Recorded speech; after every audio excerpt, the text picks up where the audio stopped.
I almost hit him with my car. He stepped into the crosswalk without looking, hoodie up, earbuds in. I slammed the brakes and felt the tires skip on the wet pavement. He didn't flinch. Just kept walking like he didn't care if I killed him. I rolled down the window, rage boiling up my throat. "Watch it, asshole." He stopped. Turned. And I saw my own face looking back at me.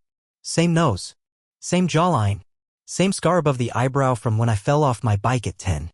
He stared, eyes hollow, then kept walking. I sat there, foot still on the brake, heart hammering. I watched him disappear down the street. Didn't move until someone honked behind me. That night, I couldn't sleep. I kept replaying it. The way he looked at me, like he knew me. Like he was me. I thought about calling my brother, asking if he knew someone who looked like me, but we hadn't spoken in 6 months. I thought about checking the hospital records or calling the cops to report something. I didn't. Because what would I say? I saw myself crossing the street and I think I might be losing my mind. Instead, I drank. Sat on the couch and poured bourbon until the bottle was light. My reflection in the TV screen kept catching me off guard. Every time I looked, I expected to see him. The next day, I went back to that intersection. Just stood there like an idiot watching people go by. My tie flapped in the wind. I probably looked like a lost insurance salesman. I waited an hour. Nothing. It wasn't until Thursday, 3 days later, that I saw him again.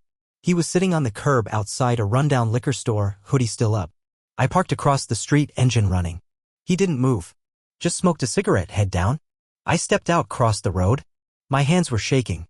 I got close enough to smell the ash on his clothes. "Hey," I said. "You remember me?" He looked up. Same face. But this time he smirked. "Yeah," he said. "You're the guy who forgot." "Forgot what?" He stood up and flicked the cigarette into the gutter. "Everything." Then he walked away again and I let him. But that night I didn't drink. I sat in the dark with a photo album I hadn't opened in 10 years. Saw pictures of me as a kid, my parents before the divorce, my brother before he started hating me. And one photo in particular, me, age 20, with a busted lip, standing outside a rehab center. That was the last time I remembered being honest with myself. I started to think maybe that kid in the hoodie wasn't just some stranger who looked like me. Maybe he was the part of me I buried. The part one tried to kill. I saw him again a week later. Corner of 5th and Baltimore. He was sitting on the steps outside an abandoned church, hood down this time. I recognized the slope of his shoulders before I saw his face. Same slouch I used to have when everything felt too heavy. I didn't approach right away. Just stood across the street and watched him light a cigarette. His hands shook. I remembered that too. The tremors, the burn in your throat, the temporary peace. This time he saw me first. "You stalking me now?" he called out. Voice flat, tired. I crossed the street. "I need to understand." "No, you don't. You want a fix." A quick epiphany to make the ghosts go away. He offered me the cigarette. I took it. We smoked in silence. "When did you stop being me?"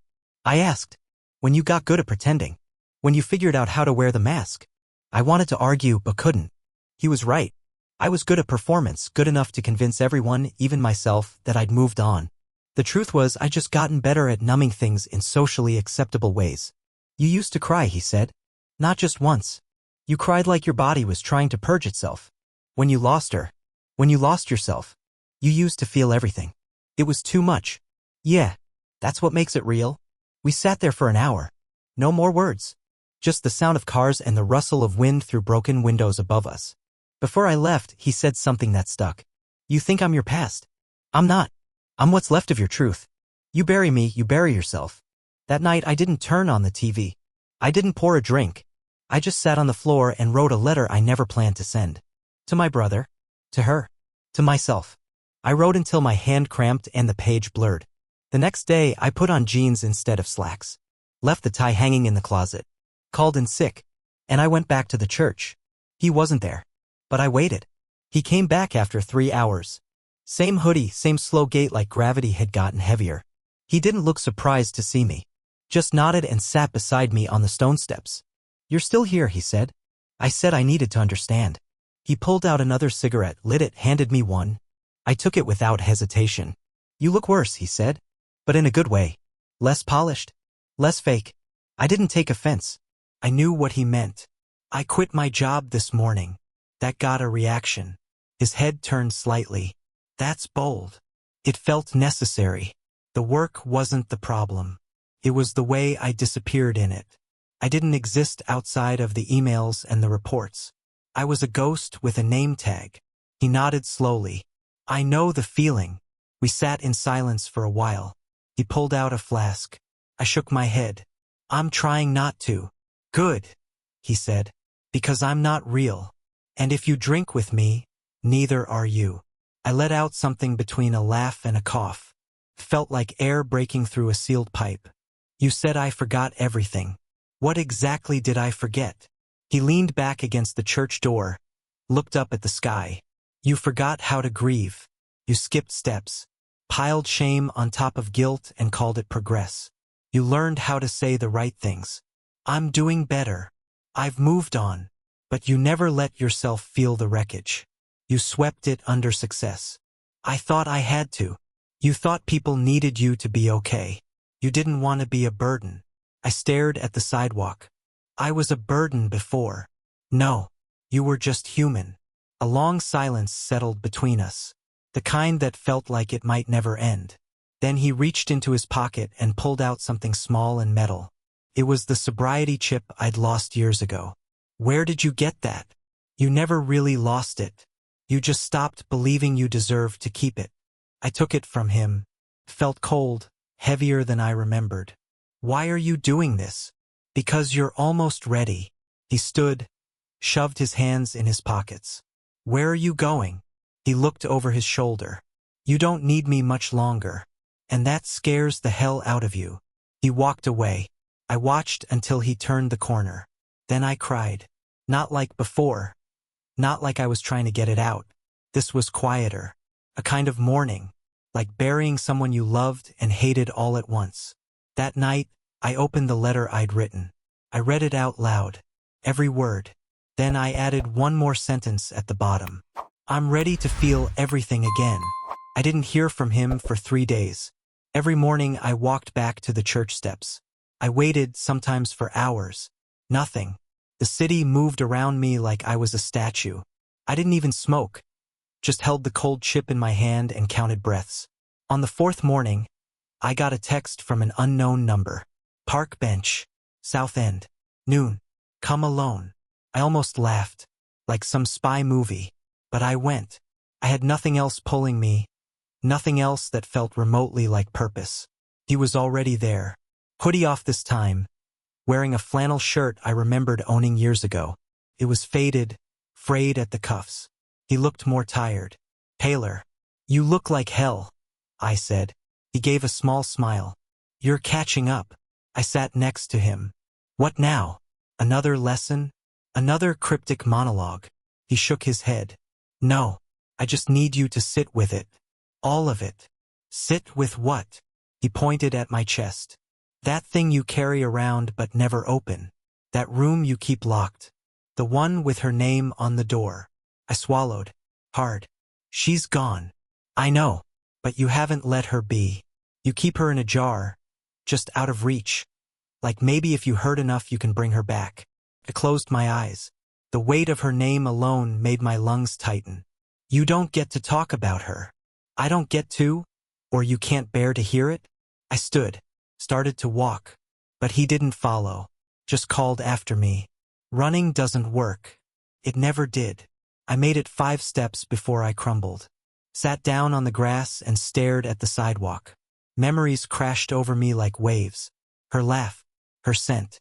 The final voicemail. The silence that followed. The way her shoes sat untouched by the door for 6 months. I stayed like that until the sun dipped behind the buildings. When I stood, he was gone again. But folded on the bench was something new. A photograph. It was the 2 of us, me and him, standing outside that rehab center. Except I didn't remember it being taken. Didn't remember smiling like that. Didn't remember having someone beside me. On the back, in handwriting that looked like mine. You're not alone. I took the photo home. Placed it next to the letter. Then I called my brother. He picked up this time. There was a long pause. Then, you okay? No, I said. But I want to be. Can we talk? We did. For 2 hours. About her. About us. About the wreckage. He cried. So did I. Afterward, I sat by the window and waited for the night. He didn't come back. And for the first time, I didn't panic. I figured maybe he was resting. Maybe I was. I didn't dream that night. Just blackness. Heavy, undisturbed sleep. When I woke up, the air felt different. Like something had lifted. Not gone, but moved slightly to the side. Enough to breathe. I made coffee, real coffee, not the instant crap I used to microwave in a paper cup. I drank it on the fire escape, watching the city blink to life. Horns, sirens, birdsong, normal chaos. And for the first time in years, I didn't feel like I was on the outside of it. That morning, I wrote another letter. This one wasn't to her. It wasn't to my brother. It was to me. I wrote things I'd never said aloud. About the pills. About the nights I drove around without remembering where I was going. About the time I stood on the edge of the bridge and waited for a reason to step back. And I ended it with, "You survived. Start living like it." I folded it. Taped it to the inside of my closet door. Around noon, I walked downtown. Not looking for him. Just walking. Letting the air touch my skin. I stopped at the diner where we used to go after meetings. Ordered the same greasy burger. The waitress recognized me, didn't say anything. Just smiled like she'd been waiting. When I stepped outside, he was sitting on the hood of my car. No hoodie. Just a plain t-shirt and jeans. His hair looked clean. His eyes clearer. "Nice day," he said. I nodded. "Didn't think I'd see you again. You were never supposed to. Not like this." I leaned against the door. "So what now? You disappear? Fade into the ether?" He chuckled. "Something like that." We stood there in silence. The kind of silence that used to terrify me. Now it just felt honest. "I don't know if I can do this alone," I said. "You're not." I looked at him. He looked at me. There was no difference anymore. The pain, the denial, the numbness, I dragged them into the light. Sat with them. Let them breathe. He stepped back from the car. "You've got this," he said. "And when you don't call someone, tell the truth. Stop editing yourself to be digestible." I nodded.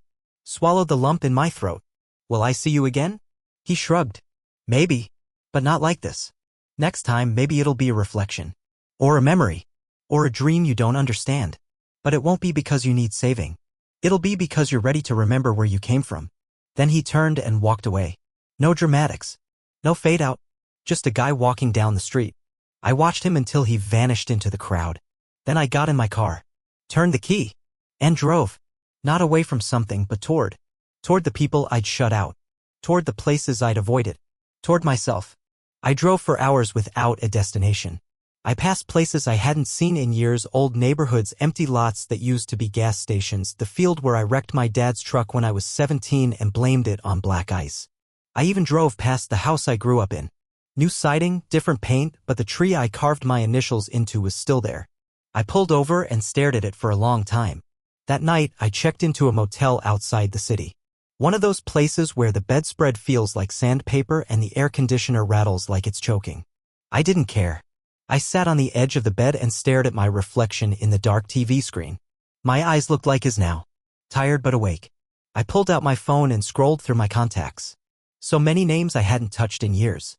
Some were dead. Some probably wished I was. I called one anyway. "Hello? It's me. Jesus. You okay?" "I don't know. But I'm trying to be." That led to a conversation.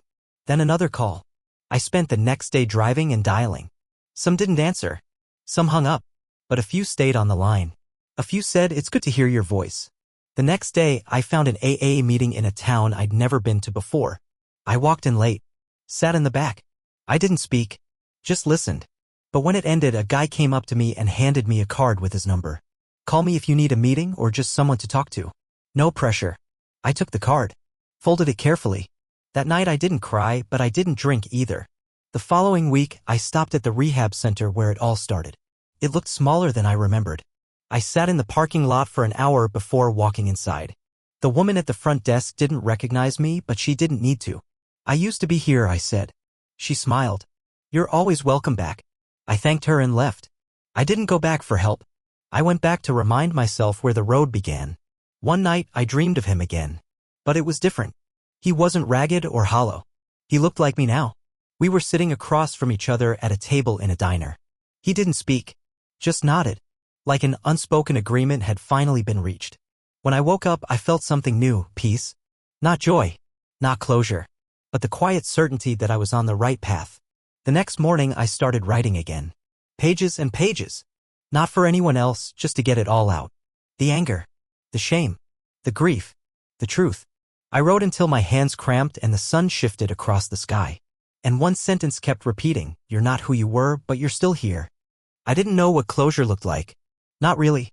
People talked about it like it was a switch, something you turn off once you've cried enough or said all the right words. But it wasn't that clean. It came in pieces. It started the day I walked into my old apartment and packed a box. Not everything, just the stuff that mattered. The photo of her. The letter I wrote to myself. The sobriety chit. A worn-out copy of Slaughterhouse-Five she once underlined with a pink pen. I left the rest. Left the job, the apartment, the noise. I moved into a tiny place near the edge of town. It had nothing going for it, leaky faucets, creaky floors, but it felt honest. The first night there, I slept on the floor. No mattress yet. Just a pillow and a blanket. I woke up sore but lighter, like the ache was part of the process. Each day, I carved something new into the routine. A walk in the morning. A call to someone I hadn't spoken to in years. Meetings, therapy, writing. I stopped pretending that healing had a timeline. Some days I still shook. Some nights I still stared at the ceiling and begged for silence. But I didn't run. I stayed. I felt it all. I went to the cemetery a month later. Not with guilt this time. Not with shame. I brought coffee. 2 cups. Sat by her grave and poured one out for her. Sipped mine slowly.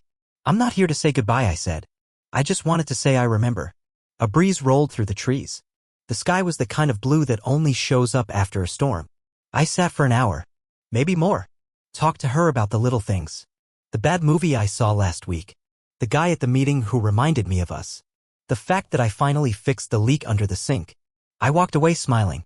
Back home, I started volunteering at a local shelter. Just 2 days a week. Nothing big. Helping set up beds, folding laundry. The kind of quiet work that gives your hands purpose when your mind needs space.